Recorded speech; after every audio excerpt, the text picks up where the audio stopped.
लाडकी बहीण योजना जेव्हा सुरू केली होती त्यावेळी त्या संदर्भातले काही निकष होते। त्या निकषाच्या आधारावर बहिणींना अर्ज करायला सांगितला होता आणि कागदपत्रांच्या पूर्ततेला वेळ लागेल म्हणून ही मुभा दिली होती की त्यांनी सेल्फ सर्टिफिकेशन करायचं, म्हणजे त्यांनी जे सांगितलं ते सत्य मानून आपण त्या ठिकाणी त्यांना लाडक्या बहिणीचा लाभ देणं सुरू केलं। पण अर्थातच आपण ज्यावेळी कुठलाही सरकारी पैसा खर्च करतो त्यावेळी त्याचं CAGचं ऑडिट होतं आणि CAGच्या ऑडिटमध्ये निकषांप्रमाणे अर्ज आहेत की नाही याची माहिती द्यावी लागते आणि म्हणूनच योजना सुरू झाल्यानंतर आपण त्याचं KYC सुरू केलं आणि वेगवेगळे जे डेटाबेस होते त्याच्याशी कंपॅरिझन सुरू केलं, ज्याच्यामध्ये इन्कम टॅक्स विभागाकडनं आपण माहिती घेतली, सरकारचे जे काही कर्मचारी आहेत त्यांचं जिथनं पेमेंट होतं त्या पोर्टलमधनं आपण माहिती घेतली, जो काही आपला परिवहन विभाग आहे याच्यामध्ये मोटरची ओनरशिप कोणाकडे आहे 4 व्हीलरची याच्या डेटाबेसची माहिती घेतली, रेशन कार्ड याच्या डेटाबेसची माहिती घेतली आणि ही सगळी माहिती आपण ज्यावेळेस कोलेक्ट केली त्यावेळी असं लक्षात आलं की 5 लाख लोक असे आहेत ज्यांच्या घरी सरकारी नोकरी आहे, 14,000 तर पुरुषच निघाले, जवळपास 10 लाख असे निघाले की ज्यांचं उत्पन्न 2.5 लाखापेक्षा जास्तीचं आहे। अशा वेगवेगळ्या डेटाबेसमध्ये जे लोक अपात्र झाले त्यांना आपण अपात्र केलेलं आहे। त्यासोबत आपण हे सांगितलं होतं KYC करून घ्या, म्हणजे जे काही माहिती तुम्ही सादर केलेली आहे ती आत्तापर्यंत सत्य मानण्यात आली आहे, आता त्याची कागदपत्र द्या।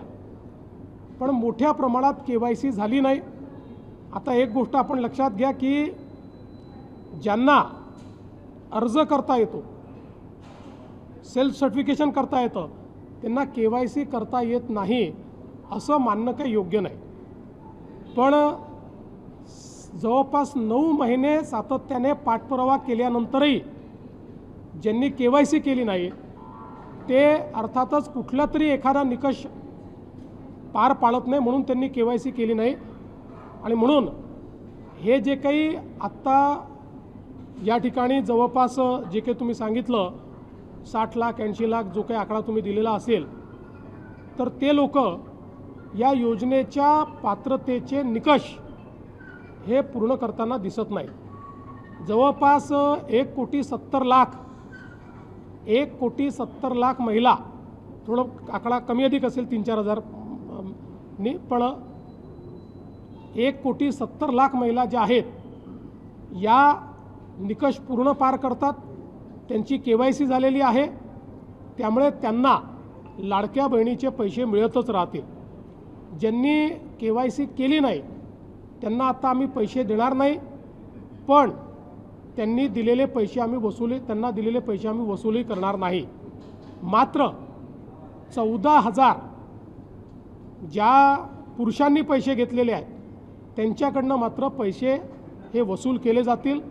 त्यामुळे नीट सायंटिफिक प्रोसेसने या सगळ्या गोष्टी केल्या आहेत आणि आजही यांच्यापैकी कोणी जर KYC करणार असेल तर आम्ही विंडो ओपन करायला तयार आहोत आणि त्यांना लाभ द्यायला तयार आहोत। आजही ज्यावेळेस आपण जेवढ्या लाडक्या बहिणींना लाभ देतो देशातल्या कुठल्याही योजनेपेक्षा आजही सर्वात मोठी योजना ही महाराष्ट्राची आहे। आजही देशामध्ये एवढा लाभ 1,70,00,000 कुठलंच राज्य देत नाही जे महाराष्ट्र देत आहे।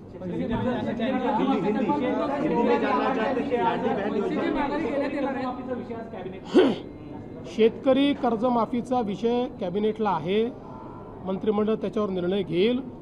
पण आम्हाला इलेक्शन कमिशननी अट टाकली आहे, जेव्हा आम्ही त्यांना परवानगी मागितली तर त्यांनी अट टाकली आहे की तुम्ही विषय मंजूर करून पुढची कारवाई करा, पण त्याची घोषणा तुम्हाला करता येणार नाही। त्यामुळे आम्ही आज अधिकृत घोषणा इलेक्शन कमिशनमुळे करू शकत नाही। आज आम्ही निर्णय घेऊ, निर्णयाप्रमाणे कारवाई सुरू करू, इलेक्शन संपल्यानंतर त्याची घोषणा करू। सर, याचा अर्थ शेतकरी कर्जमाफी अंतिम टप्प्यात आहे, केवळ घोषणा बाकी असं म्हणते? घोषणा ही तर मला असं वाटतं औपचारिकता आहे. आज आम्ही निर्णयच करतोय त्याचा निर्णय आम्ही आज करतोय, पण काय निर्णय घेतो आहोत याची घोषणा आम्हाला करता येणार नाही. आरोप केलेले आहेत बदल्यांसंदर्भात. सीआयडीच्या एसपी ज्या होत्या पुण्यामध्ये वंशाली मानेंनी काही आरोप केले की बदल्यांमध्ये या संदर्भात DG साहेब लक्ष घालतील आणि जे काही त्या बोलल्या आहेत, मला माहीत नाही ते काय बोलले आहेत, मी ऐकली नाही आहे, पण DG साहेब त्यात लक्ष घालतील. लाडली बहन योजना में 81 लाख महिलाओं के नाम वहाँ पर काटे गए हैं और 60 लाख से भी ज़्यादा महिलाएं हैं, उन्होंने EKYC भी नहीं की है. क्या इनसे पैसे वापस लिए जाएंगे जो पिछले 20 महीने से पैसे ले रही थी? देखिए, जिस समय लाड़की बहन या लाडली बहन योजना हमने शुरू की उस समय कुछ उसमें कंडीशंस थी. चूँकि वो कंडीशन पूरा करने के लिए लोगों के पास कागज़ पत्र जमा करने को समय नहीं था, इसलिए हमने अलाउ किया था कि जो बहनें सेल्फ सर्टिफिकेशन करके कहेगी कि हम इन कंडीशन को पूरा करते हैं, उनको ये पैसा मिलेगा. उसके बाद वो पैसा देना हमने शुरू किया. पर आप जानते हैं कि जो सरकार का पैसा होता है उसमें CAG का ऑडिट होता है, और कोई भी CAG का ऑडिट जो होता है उसमें से लाभार्थी कंडीशंस पूरे करते हैं कि नहीं, इसका वेरिफिकेशन आपको करके CAG को देना पड़ता है. इसलिए उसके बाद हमने वेरिफिकेशन शुरू किया. इस वेरिफिकेशन में कई प्रकार की एनोमलीज ध्यान में आई. मसलन 10 लाख हमको ऐसी महिलाएं उसमें मिली कि जो हमने कहा था कि 2.5 लाख जिनको मिलते हैं उससे ऊपर, अगर 2.5 लाख से ऊपर किसी का उत्पन्न हो तो उसको इस योजना का फ़ायदा नहीं मिलेगा. तो 10 लाख ऐसी हमारी बहनें थी कि जिनका जो वार्षिक उत्पन्न था ये 2.5 लाख से ऊपर था. 5 लाख ऐसी बहनें थी कि जिनके घर में सरकारी नौकरी थी. 14,000 तो पुरुषों ने ही उसमें अप्लाई किया था. हमने इनकम टैक्स का डेटा लिया, हमने परिवहन का डेटा लिया. इन सारे डेटास के साथ या एक घर में 2 बहनों को देना चाहिए था, तो हमने जो हमारा रेशन कार्ड का डेटा है उस डेटा को भी इस डेटाबेस के साथ रन किया. इसमें जो लोग वायलेट कर रहे थे, जो लोग कंडीशंस पूरी नहीं कर रहे थे, उनको हमने अब रोक दिया है. साथ साथ हमने KYC करने को कहा था. 9 महीने तक लगातार हम लोगों ने नोटिसेस भेजी, लगातार कहा, एक्सटेंशन दिया, फिर भी जिन्होंने KYC नहीं किया, इसका मतलब यह है कि कोई ना कोई कंडीशंस में वो नहीं बैठते. इसलिए ऐसे लोगों का अभी जो हम लोग उनको पैसा देते तो हमने बंद किया है. उनमें से कोई अगर आगे भी KYC करेगा तो हम उसको पैसा देंगे, लेकिन अब इसको हमने इस पर फ्रीज़ किया है. और साथ साथ ये भी फैसला किया है, इनमें से किसी के भी पैसे वापस हम वसूलेंगे नहीं. केवल जो पुरुषों ने महिलाओं के नाम पर पैसा लिया है वो वसूला जाएगा. और मैं ये भी बताना चाहता हूँ, 1,70,00,000 महिलाओं की सारी कंडीशन फुलफिल हो गई है. उनको पैसा मिलते ही रहेगा, योजना कभी बंद नहीं होगी. और आज भी देश में अलग अलग राज्य जो योजनाएं चला रहे उसमें आज भी सबसे बड़ी योजना ये महाराष्ट्र की योजना है और ये चलते रहेगी.